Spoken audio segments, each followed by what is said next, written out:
You're tuning into Black and White Sports on YouTube. The no-holds-barred truth on sports.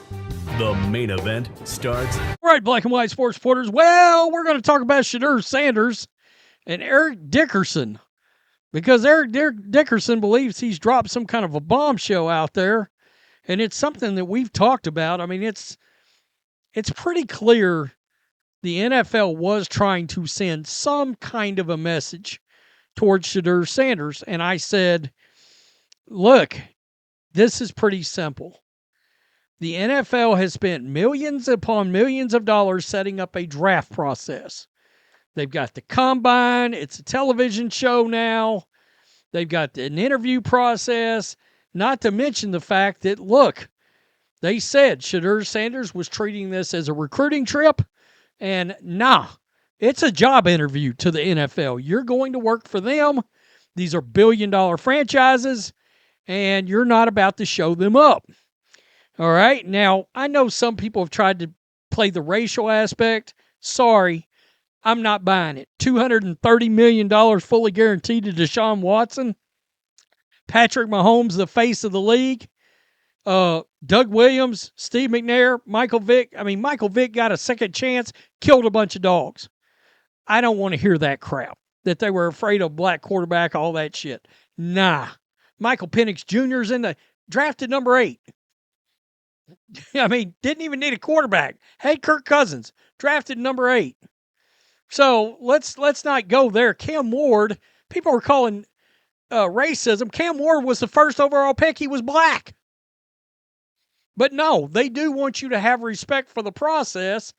And Eric Dickerson is dropping some knowledge about the fact that the NFL, the actual league, told NFL teams, do not draft SHEDEUR Sanders.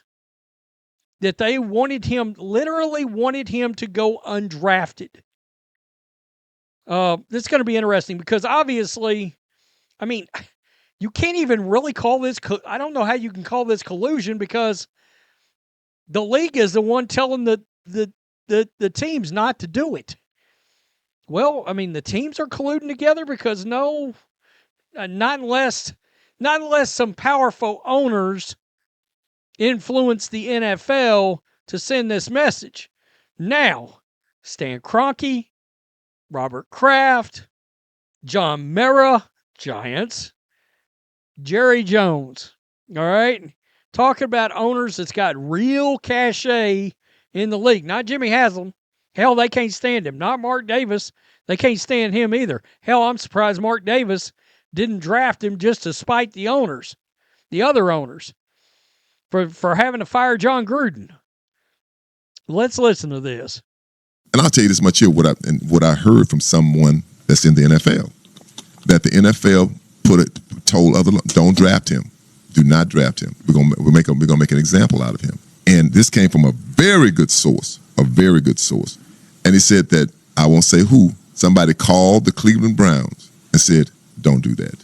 Draft really? him. Yep, draft him. Don't do that. Because they weren't going to draft him either. They weren't going to draft him. The Browns weren't going to take him. The Browns weren't going to take him. Now, what brings a little bit of validity to this is the reaction from Andrew Berry and Kevin Stefanski.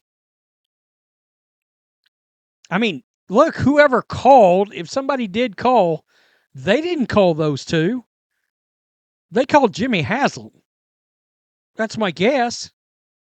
An owner or somebody called. Maybe Dion called Jerry Jones.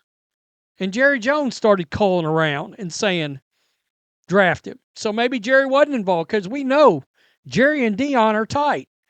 I don't see Jerry Jones. I was talking about strong, powerful owners influencing. I believe Jerry Jones wouldn't be one of those guys, actually, because I think there's a world where Dion's the next head coach of the Dallas Cowboys. I think he would have gotten the job this year if he had not had bladder cancer. So think about that a minute. So So there's a little bit. Let me just come over here to PFT. Okay, here we go. Don't do that. Draft him, because they weren't going to do it either. They were forced into drafting him because somebody made a call to him. So they're saying that they pulled the Michael Sam card. Remember, a lot of people over the years have speculated that Roger Goodell / NFL called Tennessee, it was the St. Louis Rams at the time. Jeff Fisher called him and said, draft the gay guy, right? Remember the gay linebacker that was supposed to be something, turned out to not even be. I don't even think he could make a XFL roster or something like, or maybe it was Canadian football, because he put up big college numbers, but he was slow and didn't have a lot of moves, and everybody knew he didn't have the skills to make it in the NFL, and they knew that coming out in the draft. He was not going to get drafted. To basically show you this is what happens when you do this, Dickerson said. When I say it came from a good source, I say it came from a very, very good source. Is it and this is, I'm sure, Florio. Yeah, it is. Is it plausible? At one level, no. At another level, maybe. Consider, that's kind of all over the place, Florio, but okay. Consider this. Sanders fell because he viewed the pre-draft process as he was being recruited, not as he was being interviewed. See? He was essentially pushing back against the, quote, honor and privilege nonsense. Well, stop it. I mean, it's one of very few jobs to get to do this. If his approach had been ratified by a high selection in the draft, other players may have done the same. That's a great point, though. Had somebody went ahead and taken him in the second round, you might have had the following year 4 other players that decided to be like, yeah, bleep y'all, NFL. I'll just do what I want. I won't come to the combine. I won't really take interviews seriously, blah, blah, blah, blah, blah. So they wanted him to go undrafted. That's the rip, and it's because of the pre-draft process. And the NFL does not want cyborgs to become self-aware. So this is where Florio comes in. Now, Florio's a lawyer, usually on behalf of, I think he was a lawyer on behalf of people working for companies. So he's not really a big fan of the ones in charge to begin with. All right. But so Eric Dickerson is saying it was a power trip by the NFL. I don't know if I'd call it a power trip of just, no, we've set up a draft process for a reason, and we expect draft prospects to follow this process because we went to a lot of trouble and spent a lot of money to do it. You're not going to piss in the face of us that's going to give you paychecks. Now, inquiring minds want to know, who the hell called the Browns? Who did they talk to? And they weren't going to draft him. Now, what would lead us to believe there's some kind of truth in all this? How about how Kevin Stefanski's handled the quarterback battle? I mean, a lot of people out there are like, Dylan Gabriel is his guy, blah, blah, blah. I mean, it's a little strange. Kenny Pickett's been hurt, but he's still the clear backup. SHEDEUR's still all the way down at 4. I mean, honestly, you heard me say it. I thought it was going to be Flacco, Sanders, Gabriel, Pickett. I thought Pickett would be the one to get traded or get cut. No, Sanders is still the last one in order. And hearing this, it makes me wonder, could he get? I don't think he'll get cut. I don't. I just think somehow, some way, Haslam's the one that decided to do it, and he sees dollar signs.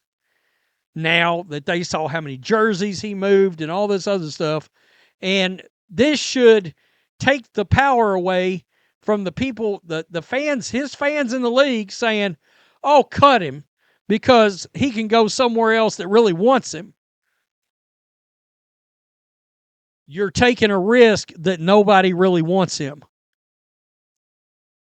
Or you're taking a risk that these teams that were pissed off still are pissed off. And there's teams that could use Sanders. The Colts, if I was the Colts, I would have already called the Browns and been like, look, we'll give you your 5th-round pick back if you don't want him. We'll take him and take a look at him. Daniel Jones, SHEDEUR Sanders, Anthony Richardson, why not?